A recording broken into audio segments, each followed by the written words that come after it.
Health influencer sister claims the only way I can make it to her wedding is if I lose a certain amount of weight beforehand. Otherwise, I can stay home and feel sorry for myself for missing out. So I chose the latter. But turns out so did everyone, including her own groom. Now she's begging me to come to her wedding because that's the only way she could even have a wedding now. I'm Emma. I was bullied a lot. None more than by my own sister. My sister Bonnie was extremely mean to me, and honestly, she's one of the main reasons why I had such a bad relationship with food. Over the years I've tried my best to get away from her as much as possible. I still see her at family gatherings because family drama isn't really my thing and avoiding her completely isn't an option. Here's the kicker: Bonnie is now a health influencer. Yep, the same person who used to make me feel unworthy because of my weight now spends her time on Instagram sharing healthy lifestyle tips. No, not that she has any real qualifications. She did some random online health and wellness course. I don't know which one specifically, but it's probably one that also sells overpriced essential oils and claims crystals can cure migraines. She's even convinced that COVID could have been treated with just ginger and turmeric tea. Needless to say, she doesn't have a lot of followers. Recently, Bonnie got engaged. Great for her, I guess. Except she asked me to be one of her bridesmaids. I'll be honest, I was floored. Why would she even want me standing next to her? We haven't had a real conversation in years, and the last time we tried ended with her saying something passive-aggressive about my poor life choices. I'm pretty sure our mom guilt-tripped her into asking. Mom's big on family unity, even when it doesn't make sense. I didn't want to cause any trouble because family drama exhausts me, so I said yes. Do I want to? Absolutely not. Did I prepare myself for her inevitable tantrums and controlling behavior? You bet I did. And boy, did she deliver. First of all, Bonnie had this whole vision for her wedding. Rustic, chic, glam, whatever that means. She sent us a Pinterest board with like 200 pins, and I swear 90% of it was mason jars and fairy lights. She wanted us bridesmaids to wear these pastel pink dresses that looked like they were designed for 12-year-olds going to prom. The material was so flimsy, it clung to everything. When I tried mine on, I felt like a sausage stuffed into a satin casing. I told Bonnie it made me uncomfortable, and her response, well, maybe if you tried harder at the gym, it wouldn't be an issue. Yep, classic Bonnie. I didn't even fight her on it, because honestly, what's the point? I just figured I'd deal with it for one day and never wear the dress again. But then came the bachelorette party. Oh, my God. Bonnie decided we should go on this wellness retreat for the weekend. It was in the middle of nowhere with an itinerary including sunrise yoga. There were juicing workshops, and something called a chakra alignment ceremony. I knew it was going to be a disaster from the moment we arrived. The place had no cell service, and the only food they served was raw vegan cuisine. Have you ever tried to survive on kale chips and carrot juice for 3 days? I do not recommend it. Bonnie was in her element. She spent the entire weekend lecturing us about how sugar is and how she hasn't eaten gluten in 3 years. Meanwhile, I was sneaking protein bars out of my suitcase like a criminal. At one point, another bridesmaid, who also wasn't thrilled about the whole cleanse thing, whispered to me, "Do you think they'd notice if we ordered pizza?" That was the only moment I genuinely smiled all weekend. But she crossed the line when she texted me out of the blue saying I could only come to her wedding if I lost a certain amount of weight beforehand. Otherwise, I could stay at home and feel sorry for myself. Yep. She actually said that in a text message. I remember staring at my phone trying to process those words. What? Did she seriously just say the audacity, the cruelty? It felt like I'd been sucker punched. Here's the thing. Bonnie knows about my history with food and body image. She knows about the years I've spent hating my reflection, starving myself, binge eating, and then feeling guilty and spiraling back into another round of self-loathing. I've worked so hard to get to a place where I actually like myself. I eat well, move my body, and feel strong. I might not have ABS, but I'm healthy, I'm happy. And even that wasn't enough for her. She didn't care that I was in a better mental space than I've been in years. All she cared about was how I'd looked in her wedding photos. Let me tell you, that stung. At first, I considered texting back something snarky like, "Okay, I'll lose 50 pounds of dead weight by cutting you out of my life." But instead, I took a deep breath and let myself cry a little. Then I made a decision. I wasn't going to let her words undo all the work I've done on myself. I wasn't going to let her dictate my self-worth. So I texted her back, short and simple. "I won't be attending your wedding. I wish you all the best." That was it. At first I felt relieved, but then overthinking started. A little voice in my head whispered, what if she did this on purpose? What if she never wanted you there in the first place? Honestly, I still think that might be true. Bonnie has always been the type of person who wants things to go exactly her way. If she thought I'd ruined her aesthetic, she'd rather not show up at all. Instead of being upfront about it, she decided to manipulate me into making that choice for her. I wasn't going to let this go. Nope. I wasn't going to sit quietly while Bonnie pranced around in her overpriced yoga pants, acting like she's some kind of health guru while treating me like garbage. So here's what happened next. Barney's fiancé Dan used to be too.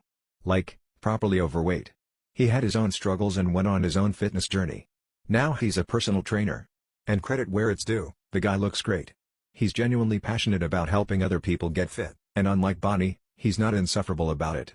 But you know what Dan doesn't know? Just how cruel Bonnie can be.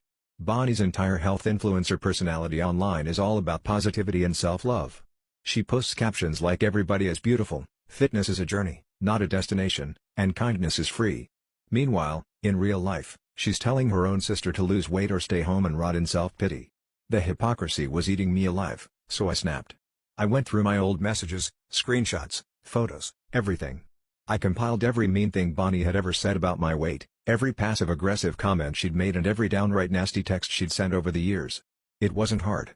Bonnie had been freely offering unsolicited opinions on my body for most of my life. Then I said it all to Dan. Yeah, I know, but in my rage-fueled brain, this was justice. Dan deserved to know who he was marrying. Right. And if Bonnie wanted to play the perfect influencer, she could deal with the consequences of being exposed for who she really was. My message to Dan was blunt. I told him I'm planning to post everything online to let Bonnie's followers see the real Bonnie. I even drafted a whole Instagram post, complete with screenshots and a heartfelt caption. It was brutal. Dan called me almost immediately. And when I say called, I mean blew up my phone. Back-to-back calls, voicemails, texts. I ignored every single one.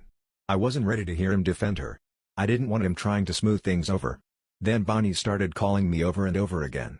At first I didn't pick up, but then she started texting. First it was her usual, "Emma, stop being dramatic." Then it turned into, "You're going to ruin my life, Emma," finally. "Please, Emma, please don't do this. I'll do anything, you guys." I've never seen Bonnie beg for anything in her life. Ever. The girl could probably get a flat tire in the middle of the desert and still act like it was someone else's fault. But now she was begging me. Dan had made it very clear to her that she needed to fix things with me, or their whole influence or image thing was going to crumble. He told her flat out that he wouldn't go into this marriage with unresolved drama hanging over their heads. I can't lie. Part of me felt satisfied seeing her squirm, but another part of me started to feel guilty. Look, I know Bonnie sucks. I know she's been cruel to me for years. But airing out her dirty laundry online and potentially ruining her relationship and career felt heavy. Like maybe I had gone too far. Then my parents got involved, because of course they did. My mom called me first. It wasn't even 5 seconds into the conversation before she hit me with the classic, "Emma, you need to let this go. Family is family." Then came the guilt trip. "Do you really want to ruin your sister's wedding over something so small? She's your sister, Emma. You two need to work this out." Small? She literally told me I wasn't allowed at her wedding unless I lost weight. That's not small, that's vile. But my mom wasn't hearing it, and neither was my dad. They both took Bonnie's side like they always do. The golden child strikes again. And honestly, that more than Bonnie's original text. My parents knew how hard I had worked on myself. They knew about my struggles with food and body image, yet they still brushed it all off to keep the peace with Bonnie. I don't know what to do next. Do you guys have any suggestions about what to do? Update 1. Okay, so last time I left you all hanging, things were super tense. Bonnie had apologized, well, kind of apologized after the whole weight loss text, and I decided to go to the wedding, but refused to be in the bridal party. Honestly, that was my one non-negotiable boundary. I wasn't going to stand next to her in some pastel-colored nightmare dress, smiling like everything was fine when it very much was not. But I went. I put on a cute outfit, did my makeup, and reminded myself that this was her day, not mine. Plus, my parents had been acting like I was the villain in this whole situation, so showing up felt like a way to prove I was the bigger person. The wedding itself? Honestly, it was fine. Bonnie had one of those ultra-trendy Instagram perfect weddings. You know the type: mason jars, fairy lights, someone playing acoustic guitar during cocktail hour. Bonnie was in full influencer mode, of course. Every little moment was being documented for her Instagram stories. At one point, I overheard her telling the photographer, "Make sure to get my good side." Actually, every side is my good side. I mostly stayed out of her way. Stuck with a group of cousins who were also semi-regularly annoyed by Bonnie and stuffed my face with those tiny wedding appetizers. Dan, on the other hand, was super nice. Like, weirdly nice. Every time he passed me, he'd smile or give me an awkward thumbs up like, "Hey, sorry about the drama, glad you're here." Poor guy had no idea what kind of chaos was waiting for him. Now here's where things start to unravel. Apparently during the honeymoon, like literally during the honeymoon, some guy showed up at their fancy beach resort. Yep. Chad crashed their honeymoon.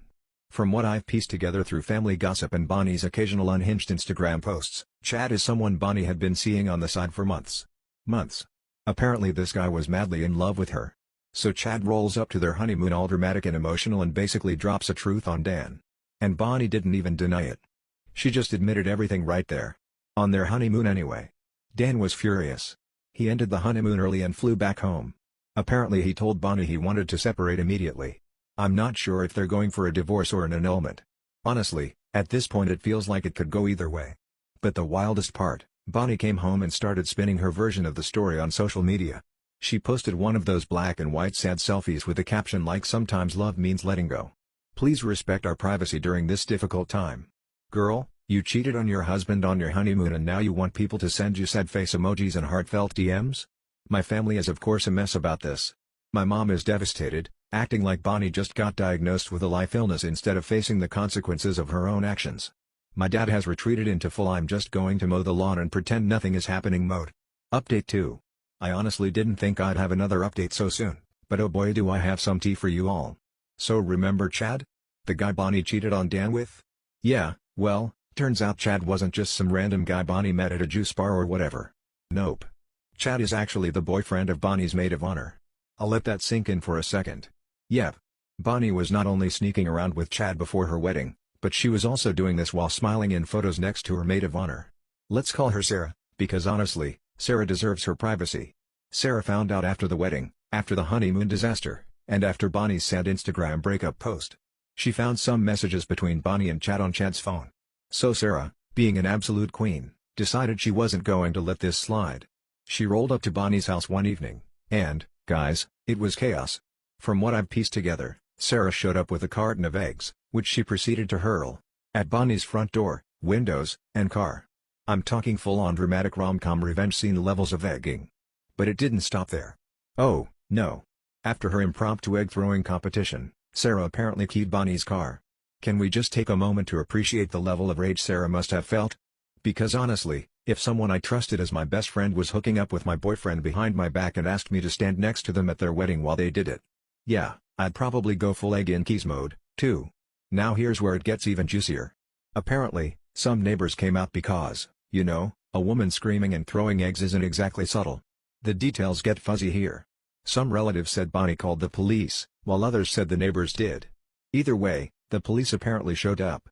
From what I know, no one got arrested or anything, but Bonnie had to awkwardly explain to the officers why her car looked like it had been by a breakfast buffet and why her ex-maid of honor was screaming at her in the middle of the street. I wish I could have been a fly on the wall for that conversation. Now do I think Sarah maybe went a bit overboard? Sure. But also, can you really blame her? Bonnie not only betrayed her friendship, but also paraded around like nothing was wrong asking Sarah to be her maid of honor.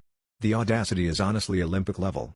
But anyway, Bonnie has been in full damage control mode since then. She posted another cryptic Instagram story. Black background, white text. You know the vibe. It said something like sometimes people you because they're too. Please remember to be kind. Ma'am. You can't drop fortune cookie wisdom on Instagram when you're the one out here ruining relationships like it's your full-time job.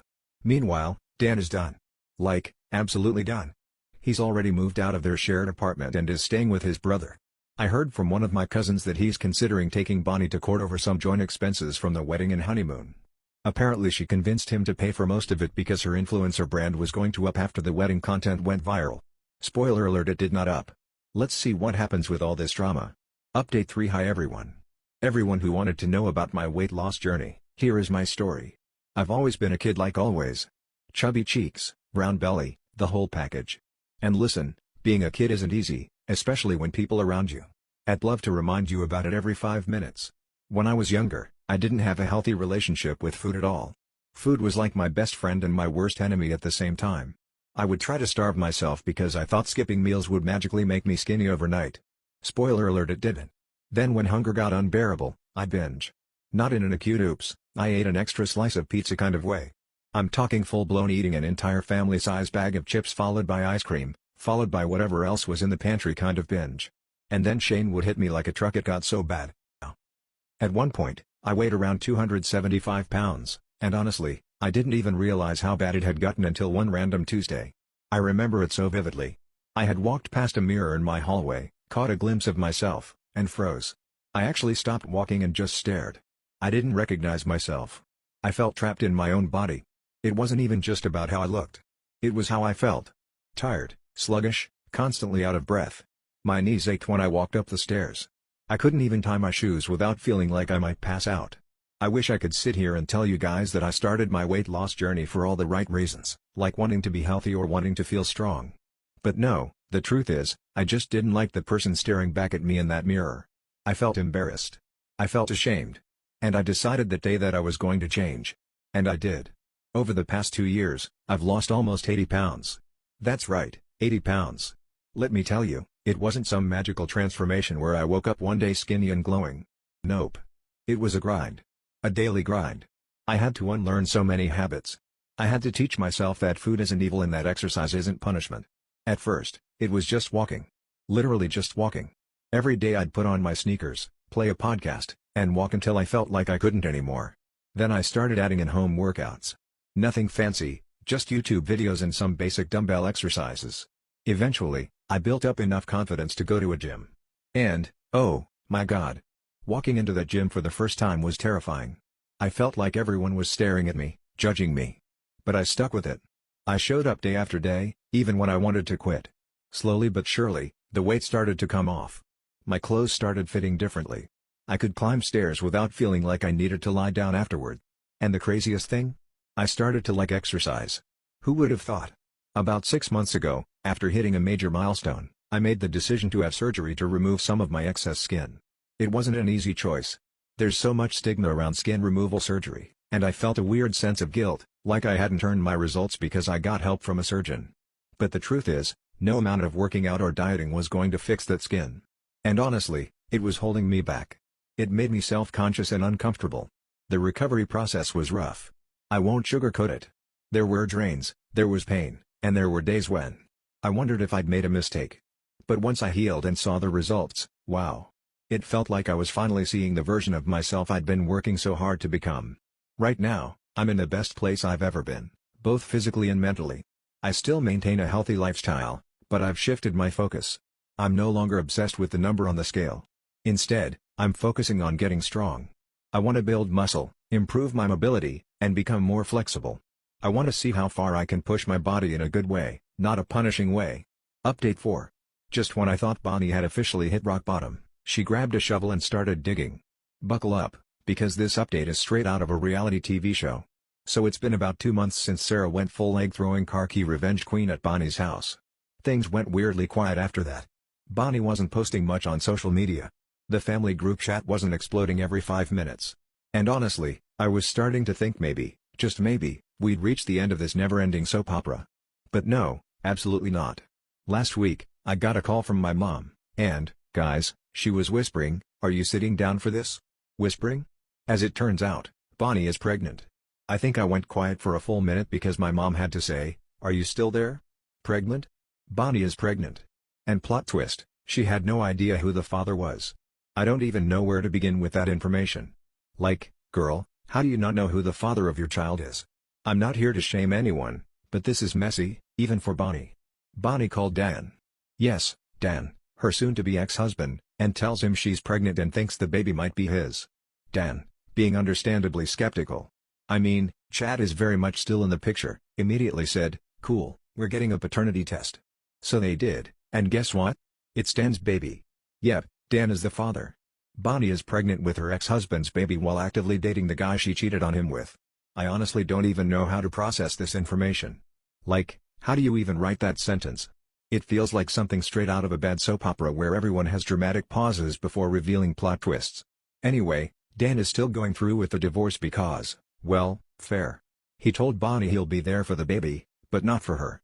And honestly, I respect that. He seems like a stand-up guy who just got dragged into an absolute circus. But because this story can't have any peaceful moments, let me tell you what happened last night. Apparently, Bonnie and Dan had another huge fight. Why? Oh, because Bonnie is officially dating Chad now. You read that right. She's pregnant with Dan's baby and actively dating Chad. The same Chad who cheated on Sarah with Bonnie. Now Dan is furious because, well, how could he not be? He told Bonnie it's beyond disrespectful to flaunt her relationship with Chad while carrying his child. And honestly, fair point, but Bonnie just doesn't see the issue. She's been telling everyone in the family group chat that you can't help who you love. Like, girl, maybe you could have helped a little bit when you were sneaking around with Chad before your wedding. Just a thought. Now everyone in my family has taken sides. It's like an emotional civil war. My mom and a couple of aunts are trying to support Bonnie because, you know, she's pregnant and stressed. Emma, you need to be kind to her. Anyway, I'm staying away from all this drama, including Bonnie. But if something happens, I'll let you guys stay updated. Update 5. Well, buckle up, because this saga has yet another chapter. And honestly, I'm starting to think my life might actually be scripted by a team of reality TV writers. So a few days ago, got a call from Dan. When I picked up, he sounded off, like that kind of tired voice you get after you've been crying or haven't slept in days. He asked if we could meet up and talk because he needed some advice. Now, usually I'd run in the other direction when someone mentions advice involving Bonnie, but Dan has always been decent to me, so I agreed. We met up at this little coffee shop near my place, and when I walked in, Dan was already there, sitting in the corner with 2 cups of coffee and a face that screamed, "I've made bad decisions and now I need help." I sat down, and he just kind of blurted it out.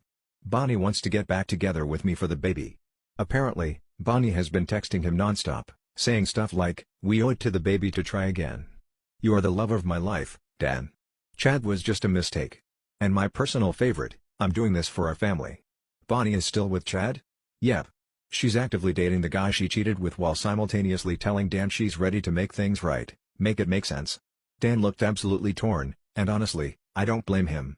He's about to become a dad, and he probably feels a massive amount of responsibility for the baby's well-being. But even in his confusion, he said, "Emma, I don't know if I can trust her. What do you think I should do?" I took a deep breath, because honestly, I wasn't going to sugarcoat it. Dan deserved the truth. So I told him, "Look, Bonnie is selfish. She's been selfish her whole life.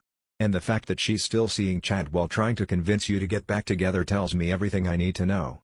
You deserve better. And honestly, this baby deserves better than 2 parents trapped in a miserable relationship. 2 happy, separate parents are so much better than 2 unhappy ones pretending for the sake of the child." I could tell he wasn't expecting me to be that blunt, but he nodded. He kind of just stared into his coffee for a minute and then said, "Yeah, I think you're right." We chatted for a bit longer, and honestly, it felt good to just have a real conversation without all the drama and shouting that usually follows anything Bonnie related. Before I left, I told him that whatever choice he made needed to be for himself and the baby, not for Bonnie's fleeting promises. A few days later, I got a text from Dan saying he'd thought about everything and decided not to get back with Bonnie. He said he realized he couldn't trust her and that it wouldn't be fair to him or the baby to force something that was already broken. Honestly,